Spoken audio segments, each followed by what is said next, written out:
C'est une technique de brouillage d'un nom étrange, le spoofing, technique utilisée à des fins militaires par la Russie au Proche-Orient, notamment sur la puissante base militaire de Hmeimim en Syrie. Le spoofing fonctionne ainsi.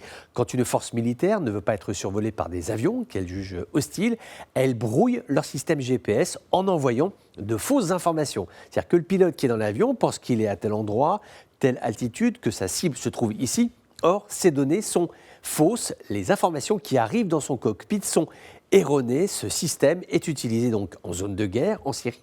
Mais le problème, c'est qu'il impacte tous les avions, notamment les avions de ligne israéliens. Les autorités de l'aéroport Ben Gourion s'en sont plaintes officiellement en ce début de semaine, d'autant plus exaspérées que ce n'est pas la première fois.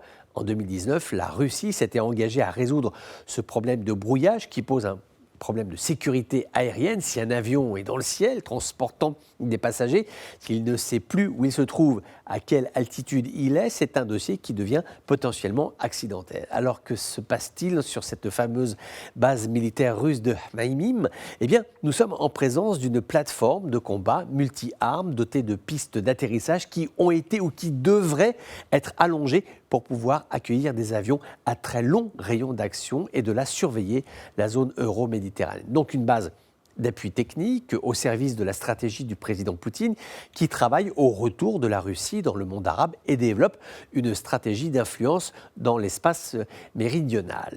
Dans pareille situation, contexte que la base de Hmeimim se dote d'outils technologique de protection, c'est quelque chose qui est tout à fait normal, d'autant plus que la base a déjà essuyé des tirs de roquettes de rebelles syriens, ce qui n'a absolument pas plu à Moscou. La Turquie a été sommée de mettre en branle ses réseaux d'influence auprès des groupes salafistes locaux pour que cela cesse. Donc à la fois, les Russes protègent leur montée en puissance en Syrie, à la fois, les Israéliens disent « Attendez, il faut régler cette histoire parce que cela menace les quiétudes de l'aviation civile israélienne, en plus parce que cela représente une gêne pour les opérations de harcèlement menées par l'aviation militaire israélienne contre des positions du Hezbollah. Encore récemment, dans la nuit de dimanche à lundi. Un dossier donc sensible.